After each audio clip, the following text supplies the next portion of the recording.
സാധാരണ മാനസിക പിരിമുറുക്കം അഥവാ ഡിപ്രഷൻ വരുന്ന ആൾക്കാരിൽ നമ്മൾ മനസ്സിൽ കരുതുന്ന ലക്ഷണം എന്താണ്?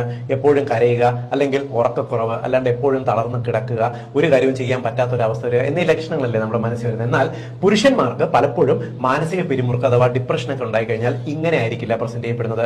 ഇവര് ചെറിയ കാര്യങ്ങൾക്ക് വരെ നിങ്ങളോട് തർക്കിച്ചു എന്ന് വരാം, ചില കാര്യങ്ങൾക്ക് അനാവശ്യമായിട്ട് പൊട്ടിത്തെറിച്ചു എന്ന് വരാം, ചില കാര്യങ്ങൾക്ക് ഇവർ ഓവറായിട്ട് കൺസേൺ ആയി എന്ന് വരാം, ചില സമയത്ത് ഇവർ ജോലിയിൽ കൂടുതൽ അങ്ങ് കോൺസെൻട്രേറ്റ് ചെയ്യും, അതായത് മറ്റു കാര്യങ്ങളൊന്നും ശ്രദ്ധിക്കാതെ ജോലിയിൽ മാത്രമായിട്ട് ഇവർ സമയം ചെലവഴിച്ചു എന്ന് വരാം.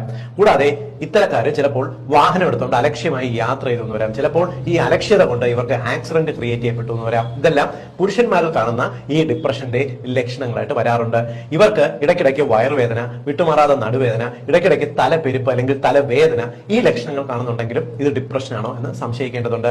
പലപ്പോഴും പ്രിയപ്പെട്ട കൂട്ടുകാര്, ബന്ധുക്കൾ ഇവരുടെ അടുത്ത് പോകാതെ ഒറ്റയ്ക്കിരിക്കുക, പലപ്പോഴും ഈ കൂട്ടുകാരെന്തെങ്കിലും ചോദിച്ചു കഴിഞ്ഞാൽ മറുപടി പറയാതിരിക്കുക, ഇതും ഡിപ്രഷന്റെ ഭാഗമായിട്ട് കണ്ടുവന്നു വരാം.